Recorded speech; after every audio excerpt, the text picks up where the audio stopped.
Hello everyone.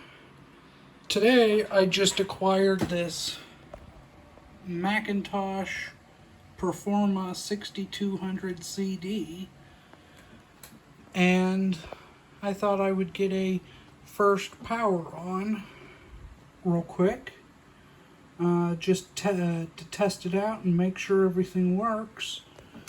So this is an old high-res 14-inch monitor I had.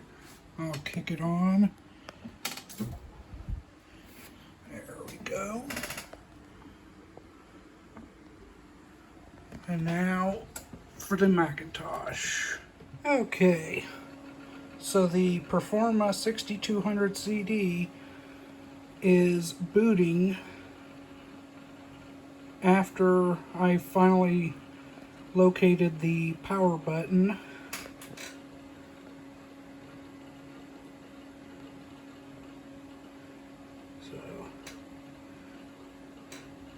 This is actually the first time this monitor has seen some use in quite a while. And it's loading all of its extensions.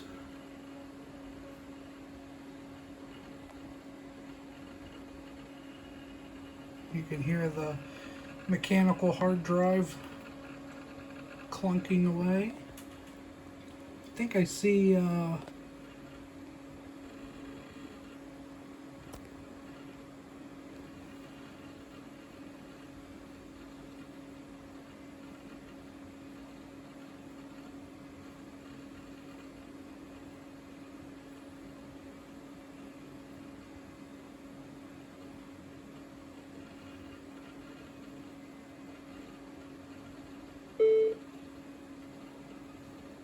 and the clock would not be set because I unplugged the battery.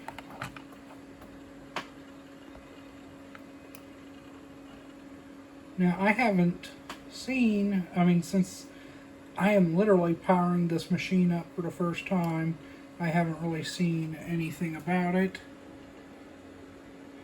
But it's running System 7.5.1, which is probably what it shipped with. It has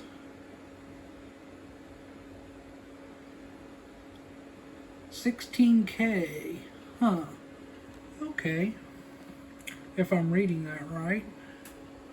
It's using a lot of disk space as kind of a virtual memory. And I love how large the text is for all the folders on the desktop. But well, it looks like it has quite a bit on it. I haven't went through any of the files, and for the sake of the previous owners, I'm just going to leave it here. As always, more information will be over on my blog. Thanks for watching.